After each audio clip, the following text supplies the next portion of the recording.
Hello, ഇന്ന് നിങ്ങളെ ഞാൻ കാണിച്ചു തരാൻ പോകുന്നത് നമ്മൾ മാങ്ങ ഉപ്പിലിട്ട ഒരു വീഡിയോ ചെയ്തായിരുന്നല്ലോ. അത് നിങ്ങളെല്ലാവരും ഒന്ന് പോയി കാണുക. ഇത് നോക്കി ഞാൻ തുറന്ന് നിങ്ങളെ കാണിച്ചു തരാം. നല്ല അടിപൊളിയായിട്ട് ശകലം പോലും പൂപ്പൽ പോലും ഒന്നും ഇല്ലാതെ നല്ല സെറ്റപ്പായിട്ടിരിക്കുകയാണ്.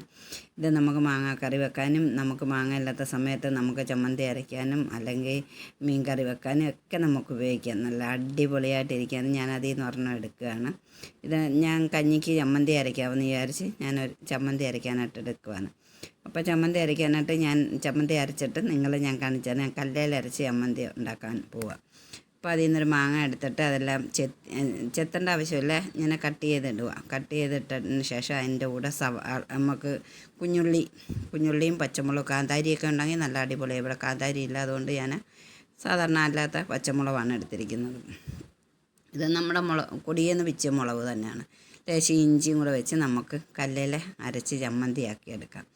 ഇത് കല്ലിലൊക്കെ അരച്ചെടുക്കുമ്പോൾ നല്ല ഒരു പ്രത്യേക ടേസ്റ്റ് തന്നെയാണ്. ഭയങ്കര ടേസ്റ്റാണ്. അപ്പോൾ കഞ്ഞിയൊക്കെ കുടിക്കാൻ ഇങ്ങനെയൊക്കെ ഉണ്ടാക്കി കഴിക്കുമ്പോൾ ഭയങ്കര ടേസ്റ്റാണ്. എന്നും നമ്മൾ വേറെ രീതിയിലൊക്കെ അല്ലേ കഴിക്കുന്നത്. അപ്പോൾ ഇങ്ങനെ കൂടെയൊക്കെ വെച്ച് കഴിക്കുമ്പോൾ നല്ല സൂപ്പർ ടേസ്റ്റായിരിക്കും. അപ്പോൾ ഞാൻ ആ ചമ്മന്തിയെല്ലാം അരച്ചെടുത്ത് ഇനി ഞാൻ വേറെ ഒരു രീതിയിൽ കൂടെ അരച്ച് എടുക്കുന്നുണ്ട്. അത് നിങ്ങളെ ഞാൻ കാണിച്ചു തരാം. അത് ഞാൻ ഇതിനകത്ത് ഇതിൻ്റെ കൂടെ അല്ല, വേറെ ഇതിൻ്റെ ബാലൻസ് മാങ്ങ എടുത്തതിന് ശേഷം അതിനകത്ത് ഞാൻ ഉള്ളിയും മുളകും തേങ്ങയൊക്കെ കൂട്ടി അരയ്ക്കും. അത് ചോറ് കഴിക്കാൻ നല്ല അടിപൊളിയാണ്, ചോറൊക്കെ കഴിക്കാൻ.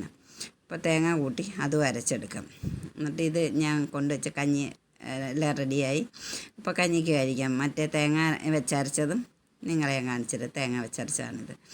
നല്ല സൂപ്പർ ടേസ്റ്റാണ്. മാങ്ങ ഒക്കെ ഇട്ട് ഇങ്ങനെ അങ്ങോട്ട് അരച്ച് ചമ്മന്തിയൊക്കെ എടുത്ത് കഞ്ഞിയൊക്കെ കുടിക്കാൻ നല്ല സൂപ്പർ ടേസ്റ്റാണ്. എല്ലാവരും ഒന്ന് ട്രൈ ചെയ്ത് നോക്കണം. മാങ്ങ ഒക്കെ ഉപ്പിലിട്ട് വെച്ചിട്ട് ഉണ്ടെങ്കിൽ അതെടുത്ത് ഇതുപോലൊക്കെ ഒന്ന് ചെയ്ത് കഴിക്കണം. നല്ല സൂപ്പർ ടേസ്റ്റാണ്. ഞാൻ മാങ്ങ ഉപ്പിലിട്ട് നിങ്ങളെ അന്ന് ഞാൻ കാണിച്ചു തന്നായിരുന്നു. അതിൻ്റെ വീഡിയോ എൻ്റെ യൂട്യൂബിൽ കിടപ്പുണ്ട്. എല്ലാവരും പോയൊന്ന് കാണുക. മാങ്ങ ശകലം പോലും പൂപ്പലില്ലാതെ ആ രീതിയിൽ വേണം നമ്മൾ മാങ്ങ ഉപ്പിലിട്ട് വെക്കാൻ. അപ്പോൾ എല്ലാവർക്കും ഇഷ്ടപ്പെട്ടെങ്കിൽ ലൈക്ക്, ഷെയർ, സബ്സ്ക്രൈബ് ചെയ്യുക. ടാറ്റാ.